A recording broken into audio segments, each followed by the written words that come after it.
আজ থেকে আমার মেয়ের মর্নিং স্কুল চালু হলো। গরমের ছুটি ফুরোলো। সকালে হাতে টাইম কম থাকার জন্য বানিয়ে দিলাম হাতে মাখা আলু চচ্চড়ি।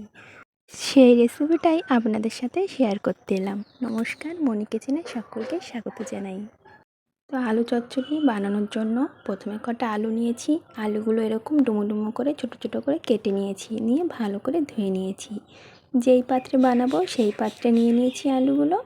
আর দিয়ে দিলাম একটা বড় সাইজের পেঁয়াজ কুচি, আর দিলাম দুটো কাঁচা লঙ্কা চিরা। আপনারা চাইলেন ঝাল বেশি খেলে ঝালটা বেশি করে দিতে পারেন। আর দিলাম নুন, হলুদ, কিছুটা কালো জিরে আর কিছুটা সর্ষের তেল দিয়ে হাত দিয়ে ভালো করে মেখে নিলাম। ওই হাত ধুয়ে জলটাই আমি দিয়ে দেবো। দিয়ে এরকম আর দিয়ে দেবো কিছুটা মিষ্টি মানে চিনি। আপনারা চাইলে না দিতে পারেন, দিলে ভালো লাগে। তো আমি দিয়ে দিলাম, দিয়ে উনুনে বসিয়ে দিলাম।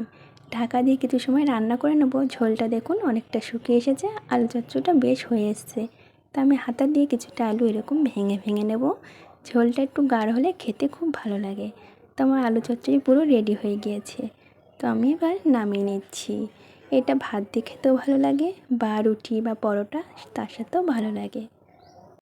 তো দেখুন আমি নামিয়ে নিয়েছি। ভিডিওটি কেমন লাগলো অবশ্যই আমাকে কমেন্টে জানাবেন। ভিডিওটি দেখার জন্য অসংখ্য ধন্যবাদ।